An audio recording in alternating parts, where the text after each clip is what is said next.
नमस्कार प्रेक्षकांनो, या मालिकेच्या आजच्या जबरदस्त भागामध्ये आपलं स्वागत आहे. आणि त्यामध्ये आज खराखुरा न्यायनिवाडा होताना आपण या ट्विस्टमध्ये पाहणार आहोत. चला तर व्हिडिओला सुरुवात करूयात. आता आता अमृताच्या बारशाचा घाट घातल्यानंतर तिलोत्तमा रागाने सावलीचा हात धरून सावलीला आपल्या समोर घेते आणि म्हणते की किती निर्लज्ज आहेस तू, आणि एवढं सगळं होऊनही तू माझ्या समोर निर्लज्जपणे उभी आहेस, म्हणून मी तुला असं बोलते, असे आता तिलोत्तमा सावलीला बोलते. आणि तिलोत्तमा म्हणते की तू नसलेल्या बाळाचं बारसं करू राहिली सावली, ही तर निर्लज्जपणाची हद्द झाली. आणि हात जोडतच आता तिलोत्तमा म्हणते की मी चुकले, मी तुझ्यावरती विश्वास ठेवला आणि तुला माझ्या घरात ठेवलं, माझ्या घरात घेऊन मी खूप मोठी चूक केली, मी खरंच चुकले, असे आता तिलोत्तमा हात जोडून आता सावलीला विनवणी करताच सावलीला आता धक्का बसतो.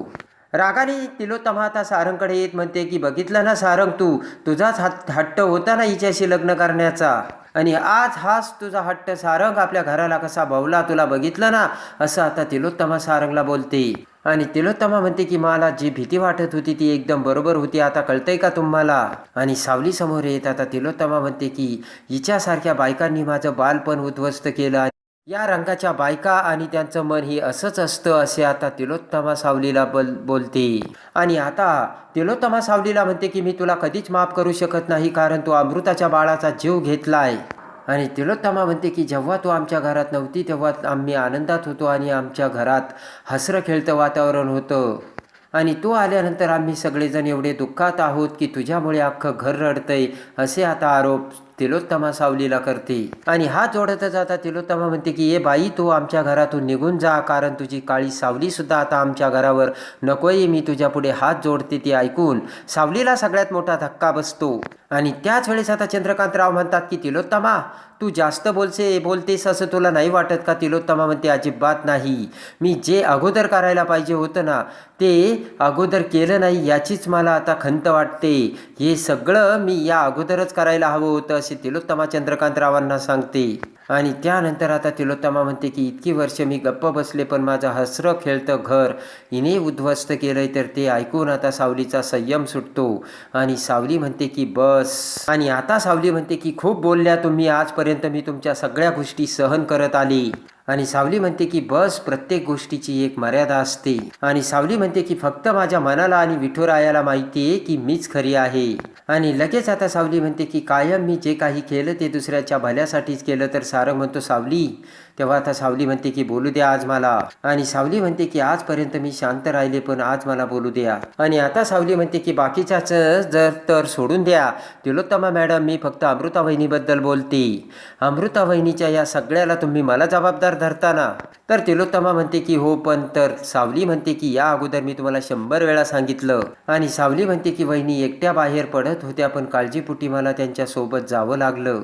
आणि लगेच आता सावली म्हणते की या सगळ्या बाकीच्या गोष्टींचा मी विचार केला नव्हता, आणि मी तशीच अमृता वहिनीसोबत गेली, पण खरं तर तुम्हाला फक्त मलाच दोष द्यायचा आहे. आणि सावली म्हणते की खरं तर या घरात आल्यापासून मी तुमच्या डोळ्यात खुपते. आणि लगेच आता तिलोत्तमाला राग येत. तिलोत्तमा म्हणते की सावली, तोंड सांभाळून बोल.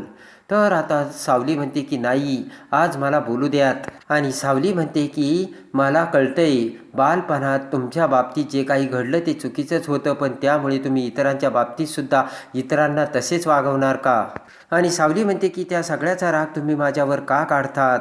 आणि लगेच आता सावली म्हणते की तुम्हाला माझा राग येतो, पण आज तुम्ही तुमच्या सावत्राईची तुलना माझ्याबरोबर केली. आणि सावली म्हणते की हे चुकीचं नव्हतं का.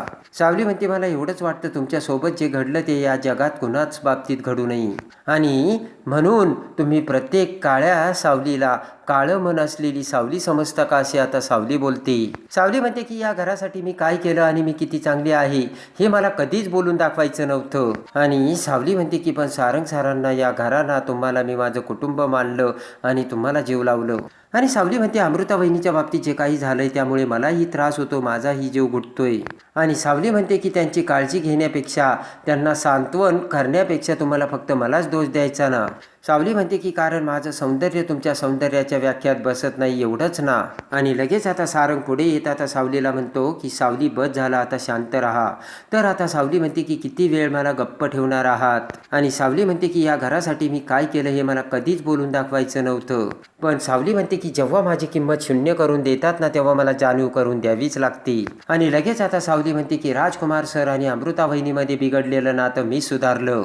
आणि सावली म्हणते की तारा मॅडमच्या आणि माझ्या गाण्याचं सत्य मी आजपर्यंत लपून ठेवलं होतं, ते फक्त या घराच्या हितासाठी. आणि लगेच आता सावली तारासमोर येत म्हणते की तारा मॅडम, तुम्हाला आठवतंय ना तुमचं लग्न कोणत्या परिस्थितीत झालं होतं आणि त्यावेळेस तुम्हाला कोणी मदत केली होती. आणि सावली म्हणते की या घरासाठी मी सगळं काही केलं. जेव्हा एक संस्कारी मुलगी माहेरून लग्न होऊन सासरी जाते तेव्हा त्या घराला ना आपलं कुटुंब मानते, आपलं मानते. आणि मग ती त्या घरासाठी झटते, राबते आणि ते सगळं मी केल्याची सावली बोलते. आणि आता सारंग म्हणतो सावली तू शांत हो. सावली ऐकायला तयार नसते आणि सावली म्हणते की सारंग सर आज मला बोलू द्यात. आणि राजकुमार सर बाहेर पडलेले असताना मीच त्यांना घरी घ्या याची गळ तुम्हाला घातल्याची सावली तिलोत्तमाला बोलते. आणि सावली म्हणते की म्हणूनच त्या दोघांचा संसार सावरला गेला. आणि सावली म्हणते एवढंच नाही तर तिलोत्तमा मॅडम मी तुमचा जीव वाचवला आणि या घराची ढाल बनून राहिली. आणि सावली म्हणते की पण तुम्हाला फक्त माझा अपराधी चेहरा दिसतो बरोबर ना. आणि लगेच आता ते ऐकताच बोट करत तिलोत्तमा म्हणते की ऐकताय ना तुम्ही सगळे, म्हणून ही सगळं करत होती. तिलोत्तमा म्हणते की बघितलं का तिने केलेल्या उपकाराची मला माहीतच होतं ही कधी ना कधी जाणीव करून देणारच. आणि तिलोत्तमा म्हणते की तुला असं म्हणायचं का फक्त तू एक सत्याचा आणि चांगुलपणाचा एक पुतळा याच घरामध्ये आहे आणि आम्ही सगळे वाईट आहोत बरोबर ना. तिलोत्तमा म्हणते की पण तू काय केलं, तू किती चुका केल्या त्या मी तुला सांगू का. तिलोत्तमा म्हणते की हे ताराचं गाणं, तुझा आवाज, ह्या सगळ्या छोट्या छोट्या चुका आहेत सावली. तिलोत्तमा म्हणते की तू एका जीवाचा बळी घेतला आणि त्याबद्दल तुला काहीच वाटत नाहीये का. तिलोत्तमाला म्हणते की आम्हाला तर सोडून दे पण तू अमृताला सुद्धा सॉरी नाही म्हणाली. आणि तिलोत्तमा म्हणते की आम्ही कसं वागायचं, हे नाही करायचं ते नाही करायचं ही अक्कल तू आम्हाला नको शिकू. सावली म्हणते की मी तुम्हाला अक्कल नाही शिकवत. सावली म्हणते की तुम्ही या सगळ्याला फक्त मला जबाबदार धरता, मी फक्त अमृता वहिनीला यातून बाहेर काढण्याचा प्रयत्न करत होते. आणि सावली म्हणते की जे तुम्ही कधीच नाही करू शकलात. आणि सावली म्हणते की अमृता वहिनी खोट्या बावलीला आपलं बाळ समजून त्या वेड्या होत आहेत. आणि बोट करत सावली म्हणते की या सगळ्याला फक्त तुम्ही जबाबदार आहात. तर तिलोत्तमाला राग येऊन मोठे डोळे करत तिलोत्तमा म्हणते की तू कुणाशी कोणासमोर बोलतेस याचं तुला भान आहे का. आणि लगेच आता सारंग म्हणतो की सावली मी तुला शेवटचं सांगतो, तू गप्प बस. सावली म्हणते गप्प बसू. अमृता वहिनी यांच्यावरती यांची जी अवस्था आहे त्यांना त्यातून बाहेर काढावं असं तुम्हाला सुद्धा नाही वाटत का. आणि सावली म्हणते की आईच्या शब्दापुढे तुम्हाला काहीच दिसत नाही हे आता सिद्ध झालंय सारंग सर. आणि सावली म्हणते की तुम्हाला सुद्धा मी चुकीचीच वाटते का, या जगात काय योग्य काय अयोग्य हे फक्त तुम्हालाच कळतं का. आणि सावली म्हणते की तुमची आई चुकते असं तुम्हाला कधीच नाही वाटत का. आणि सावली म्हणते की कधीतरी तुम्ही माझ्या बाजूने उभा राहा सारंग सर. आणि लगेच आता सावली म्हणते की तुम्ही तुमच्या आईच्या बाजूने नाही तर तुम्ही असत्याच्या बाजूने आणि चुकीच्या बाजूने उभा आहात. आणि आता ते ऐकून सारंगला राग येतो आणि जोराने सारंग सनकन सावलीच्या कानाखाली मारतो. ते बघून सगळ्यांना मोठा धक्का बसतो. तर सावली गालाला हात लावते. सारंग म्हणतो की कुठे थांबायचं सावली, तुला कळायला पाहिजे. तर सावली म्हणते की तुम्ही सारंग सर तुम्हाला कुठे थांबायचं हे तुम्हाला सुद्धा कळायला हवं होतं. आणि सावली म्हणते की मी आता जे काही बोलले ते योग्य बोलले. तुम्हा सगळ्यांना वाटत असेल की मी चुकीचं बोलले तर तुम्ही सुद्धा माझ्यावर राग काढू शकता असे आता सावली बोलते. आणि लगेच आता सावली म्हणते की जसा आता सारंग सरांनी काढला. आता तिलोत्तमा म्हणते की तू मागाशी बरोबर बोललीस, तू कायम माझ्या डोळ्यात खुपत होती जेव्हा तू माझ्या घरात आलीस ना. तिलोत्तमा म्हणते की तेही माझ्या जबरदस्तीने आणि माझ्या इच्छेविरुद्ध तू माझ्या घरात आली, ते सुद्धा मी सहन केलं. तिलोत्तमा म्हणते की इतके दिवस मी तुला सहन केलं ते फक्त माझ्या सारंगसाठी, कारण माझ्या सारंगच्या डोळ्यात मला फक्त तुझ्याविषयीचं प्रेम दिसत होतं. तिलोत्तमा म्हणते की मी जर तुला काही बोलले तर माझा मुलगा दुखावला जाईल म्हणून मी आजपर्यंत गप्प होते. तिलोत्तमा म्हणते की पण आता नाही, आता सारंगने सिद्ध केलं की त्याचं माझ्यावरचं प्रेम जास्त आहे. आता तिलोत्तमा म्हणते की जेव्हा जेव्हा माझ्या सुना चुकल्या तेव्हा तेव्हा मी त्यांना शिक्षा दिली, पण का कुणास ठाऊक कायम मी तुला माफ करत गेली. आणि तर तिलोत्तमा म्हणते की कारण तू अगोदरच चुका केल्या होत्या पण आता तर तू गुन्हा केला आणि तोही अक्षम्य. आणि त्या क्षणी तिलोत्तमा सावलीचा हात धरून सावलीला घराच्या बाहेर घेऊन जाऊ लागते. पण त्याच वेळी सारंग हा तिलोत्तमाचा हात धरतो आणि रागाने तिलोत्तमा सारंगकडे बघत म्हणते की सारंग माझा हात सोड. तर सारंग म्हणतो नाही आई. आणि तिलोत्तमा म्हणते की मला माहीत होतं या घराला हा दिवस बघावाच लागणार आहे, पण हे सगळं या पद्धतीने होईल याची मला कल्पना नसल्याचे तिलोत्तमा सांगते. आणि लगेच आता तिलोत्तमा म्हणते की सारंग, आज तुला दोघींपैकी एकाची निवड करावी लागेल. हे घर, हे कुटुंब, या घराची प्रतिष्ठा किंवा ही मुलगी. आणि तिलोत्तमा म्हणते की तुझा घर संसार या सगळ्याला उद्ध्वस्त करून राख रांगोळी करणारी ही तू मुलगी. आणि तिलोत्तमा म्हणते की कर आता सारंग निवड, तुला फक्त दोघींपैकी एकीचीच निवड करावी लागेल. आणि त्या क्षणी सारंगच्या डोळ्यातून पाणी गळत आता सारंग तिलोत्तमाच्या हातावरचा हात बाजूला घेतो. आणि आता सावलीला वाईट वाटतं. आणि त्या क्षरशी आता सारंगने हात बाजूला करताच तिलोत्तमा सावलीचा हात धरून सावलीला ओढतच आता घराच्या बाहेर काढते. आणि सावली आता पाठीमागे बघता क्षणी इकडे तिलोत्तमा म्हणते की माझ्या घराचे दरवाजे कायमचे तुझ्यासाठी बंद झालेत आणि माझ्या घरात आजपासून पाऊल टाकायचं नाही. आणि तिलोत्तमा म्हणते हा उंबरठा ओलांडायच्या आधी 10 वेळा विचार कर. आणि तिलोत्तमा म्हणते की परत या घरात यायचं नाही, तुझा आणि आमचा संबंध कायमचा संपलाय. आणि तिलोत्तमा म्हणते की माझ्या या माणसांवरती आता मी तुझी सावली सुद्धा पडू देणार नाही.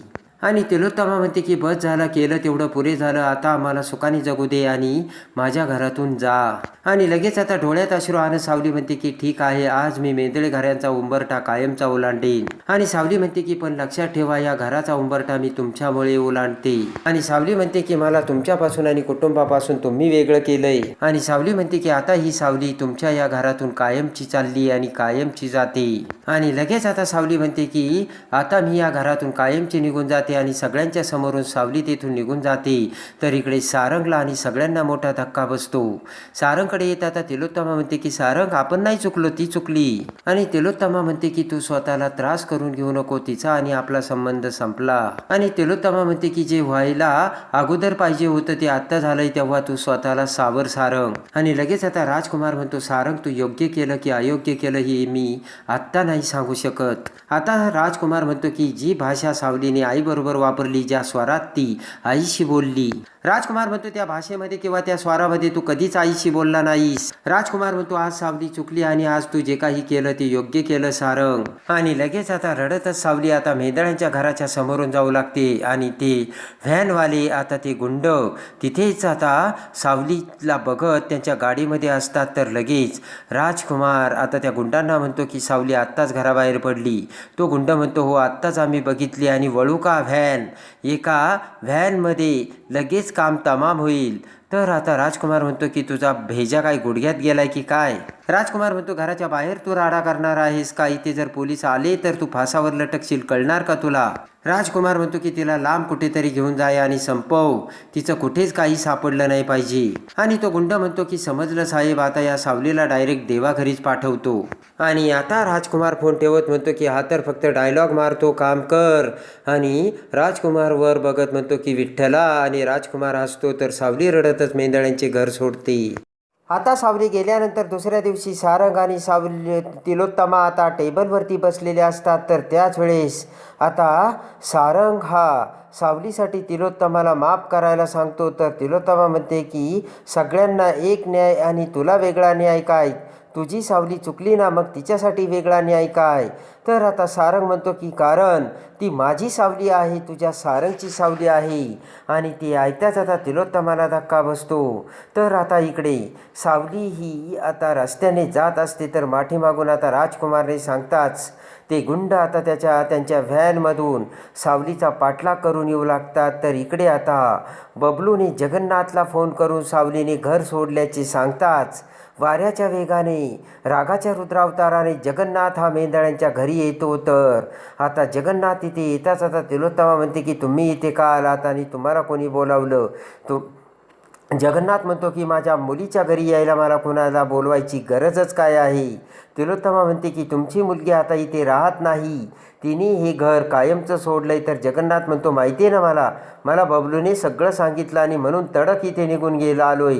जगन्नाथ म्हणतो की पण माझ्या मुलीने घर सोडलं, पण ती माझी मुलगी माझ्या घरी आली नाही, तेव्हा ती मुलगी कुठे. आणि आता सावलीच्या शोधार्थ जगन्नाथसुद्धा आता तिलोत्तमाला जाब विचारायला आलेला असतो. तर तिकडे राजकुमारने पाठवलेले गुंड सावलीचा पाठलाग करत असतात. तर आता सावलीला कोण वाचवणार हे बघण्यासाठी आणि सावली आता खरी सावळ्याची सारंगची सावली कशी होणार हे बघण्यासाठी आपल्या चॅनलला लाईक करा, सबस्क्राईब करा.